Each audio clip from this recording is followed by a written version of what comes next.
Indah berbalam si awan petang, berarak di celah pepohon ara. Pemanis kalam, selamat datang.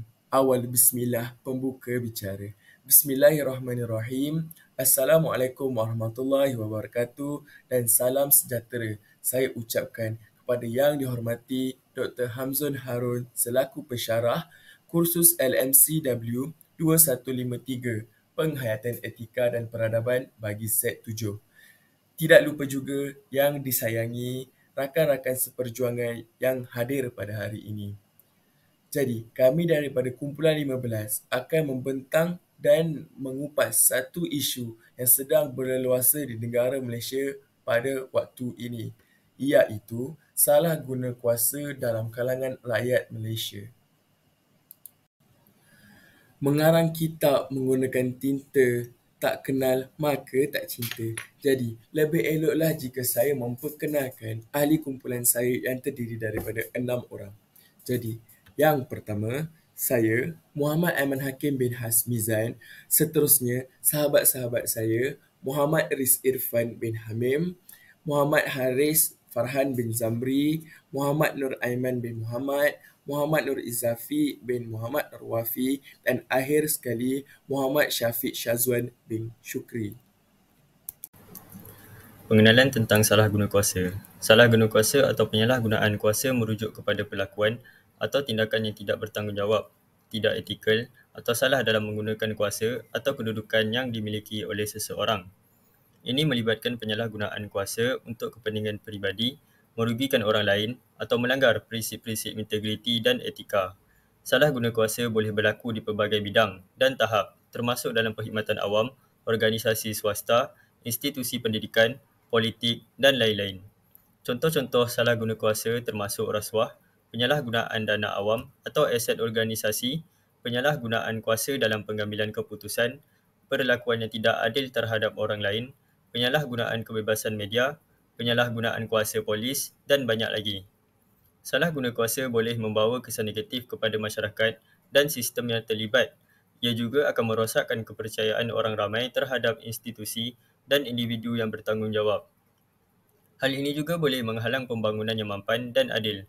Selain itu, ia juga melanggar prinsip-prinsip demokrasi, keadilan dan hak asasi manusia. Untuk mencegah dan mengatasi salah guna kuasa, penting untuk kita mempunyai sistem kawalan dan accountability yang kukuh serta penguatkuasaan undang-undang yang berkesan. Seterusnya ialah isu-isu salah guna kuasa di Malaysia. Yang pertama ialah rasuah. Rasuah ialah salah guna kuasa yang melibatkan penerimaan atau pemberian suapan untuk mendapatkan keuntungan peribadi atau mempengaruhi keputusan rasmi.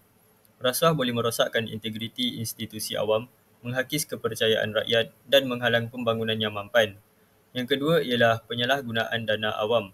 Penyalahgunaan dana awam ialah penggunaan dana kerajaan atau dana awam secara tidak wajar, seperti membelanjakan wang rakyat untuk kepentingan peribadi atau membiayai projek palsu. Ini merugikan rakyat dan negara serta masyarakat Malaysia serta menghalang pembangunan yang sepatutnya. Yang ketiga ialah penyalahgunaan kuasa polis. Penyalahgunaan kuasa polis ialah perlakuan yang tidak adil, penyalahgunaan kuasa atau penganiayaan oleh anggota polis terhadap individu, termasuk penahanan tanpa sebab yang jelas, penyiasaan atau salah tangkap. Hal ini melanggar hak asasi manusia dan merosakkan kepercayaan awam terhadap pasukan polis. Yang keempat ialah penyalahgunaan kuasa dalam pentadbiran kerajaan. Hal ini ialah tindakan kerajaan yang melampaui batas kuasa yang diberikan oleh undang-undang atau melibatkan keputusan yang tidak adil atau berat sebelah. Contohnya, termasuk penangguhan hak asasi, peminggiran etnik atau politik atau pemakaian kekerasan oleh pihak berkuasa. Dan yang terakhir ialah pemerdagangan manusia. Hal ini ialah penyalahgunaan kuasa yang melibatkan pengambilan orang secara paksa, pemerdagangan manusia atau eksploitasi seksual atau buruh. Isu ini melibatkan pihak yang memanfaatkan orang lain secara tidak bertanggungjawab untuk keuntungan peribadi yang sering berlaku di negara kita. Berikut adalah beberapa keratan akhbar dan berita tentang isu-isu salah guna kuasa yang berlaku di Malaysia. Jadi, kembali lagi bersama saya. Dalam menjayakan laporan tugasan yang telah diberikan kepada kami, timbul beberapa persoalan kajian yang berkaitan dengan isu penyalahgunaan kuasa dalam pentadbiran di dalam negara Malaysia. Jadi, persoalan kajian yang pertama, apakah faktor-faktor yang mempengaruhi berlakunya isu penyalahgunaan kuasa dalam pentadbiran di Malaysia? Adakah disebabkan ketamakan ataupun kegilaan kuasa? Jadi, sebentar lagi kami akan bahaskan. Jadi, persoalan kajian yang kedua, apakah kesan dan implikasi penyalahgunaan kuasa dalam pentadbiran di Malaysia? Adakah ianya akan membawa kepada arah positif ataupun negatif? Ataupun adakah ianya memberi kelebihan kepada satu pihak sahaja dan satu pihak lagi tidak?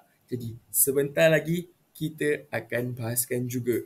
Jadi, persoalan kajian yang ketiga, apakah langkah dan alternatif yang dapat diambil bagi membendung isu penyalahgunaan kuasa dalam pentadbiran di Malaysia?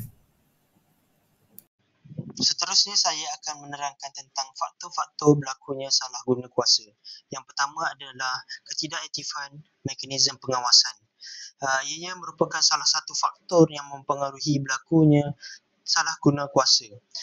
Mekanisme pengawasan merujuk kepada sistem atau prosedur yang ditetapkan untuk memantau atau mengawasi tindakan pihak-pihak yang memegang kuasa atau berwibawa. Apabila mekanisme ini tidak berfungsi dengan baik, terdapat peluang berlakunya salah guna kuasa.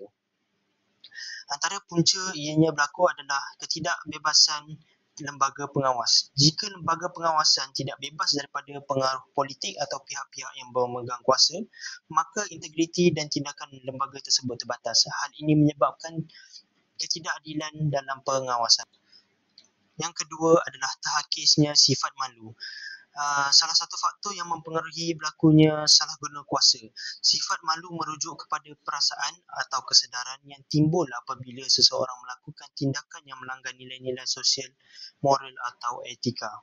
Terhakisnya sifat malu dapat mengakibatkan kehilangan sensitiviti sosial di kalangan individu yang memegang kuasa. Mereka tidak lagi memperdulikan implikasi negatif dari tindakan mereka terhadap orang lain atau masyarakat. Ini membuka jalan bagi perilaku yang merugikan dan penyalahgunaan kuasa. Ketiga adalah normalisasi salah guna kuasa. Normalisasi salah guna kuasa merujuk kepada proses di mana tindakan atau perilaku yang melanggar batasan-batasan etika, hukum atau nilai masyarakat secara bertahap diterima sebagai hal yang biasa atau normal dalam suatu lingkungan atau konteks tertentu.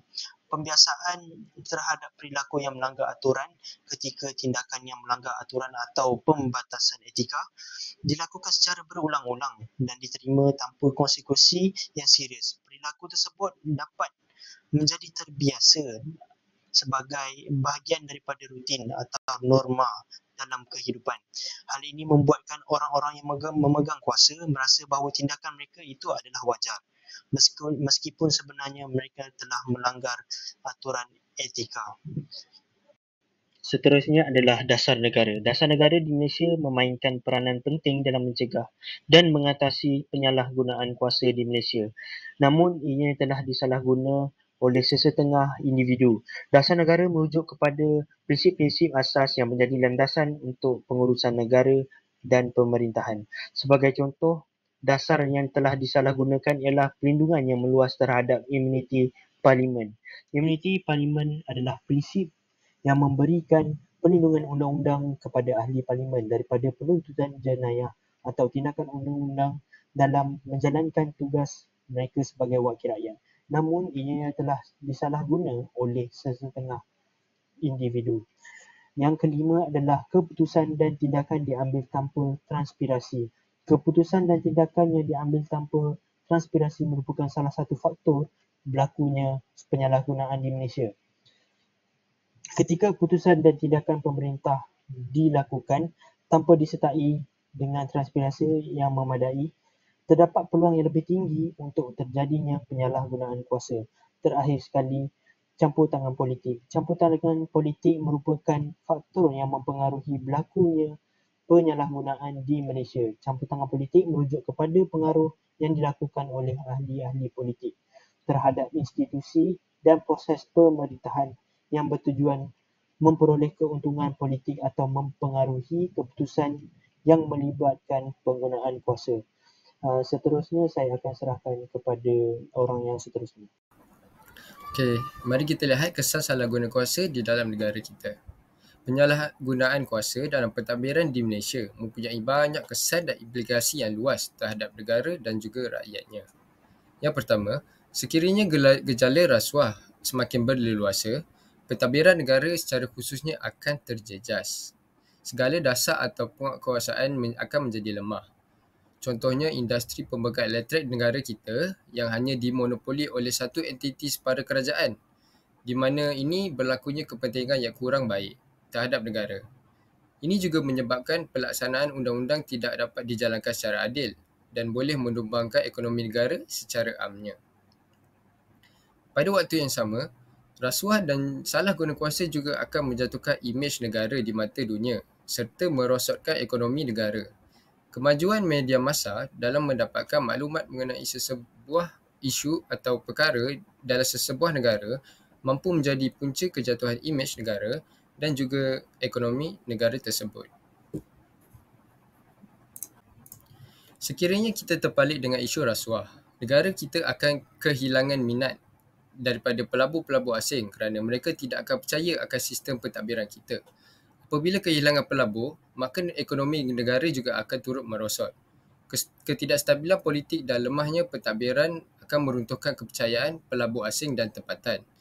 Ini berpotensi merosotkan pertumbuhan ekonomi jangka panjang dan mempengaruhi hubungan perdagangan dengan negara lain. Seterusnya, negara ini juga akan dianggap tidak stabil dan tidak boleh dipercayai dalam melakukan perniagaan atau kerjasama sekiranya terpalit dengan gejala rasuah dan salah guna kuasa. Disebabkan oleh itu, ini dapat menjejaskan hubungan diplomatik dan hubungan perdagangan dengan negara lain. Akhir sekali, penyalahgunaan kuasa juga akan mengakibatkan hilangnya kepercayaan rakyat terhadap kerajaan dan juga institusi negara. Kepercayaan yang rendah ini akan membawa implikasi politik, sosial dan ekonomi yang serius. Ketidakstabilan politik dan ketegangan sosial dapat timbul dan juga proses demokrasi akan menjadi berkurang. Bab kata peribahasa Melayu, harapkan pagar, pagar yang makan padi, di mana seseorang yang kita beri amanah telah mengkhianati tanggungjawabnya dalam melaksanakan amanah tersebut. Seterusnya, etika dan tata cara yang boleh dilakukan untuk mengatasi berlakunya isu salah guna kuasa dalam Malaysia. Etika. Etika adalah satu aspek penting dalam membentuk tindakan dan sikap warga pentadbiran. Antara etika yang dapat diterapkan dalam pentadbiran di Malaysia ialah memupuk nilai integriti dan keadilan dalam warga pentadbiran. Warga pentadbiran perlu mempunyai integriti yang tinggi dan berpegang kepada prinsip keadilan dalam setiap keputusan dan tindakan mereka. Mereka harus bertanggungjawab dan menunjukkan ketulusan dalam menjalankan tugas mereka tanpa berat sebelah. Seterusnya, prinsip accountability di dalam diri masing-masing. Warga pentadbiran perlu mempunyai tanggungjawab terhadap tindakan dan keputusan mereka. Mereka harus mengakui kesalahan jika ada dan menerima tindakan yang perlu diambil sebagai akibat daripada tindakan tersebut. Accountability yang jelas akan membantu mengurangkan penyalahgunaan kuasa dan meningkatkan kepercayaan awam terhadap pentadbiran.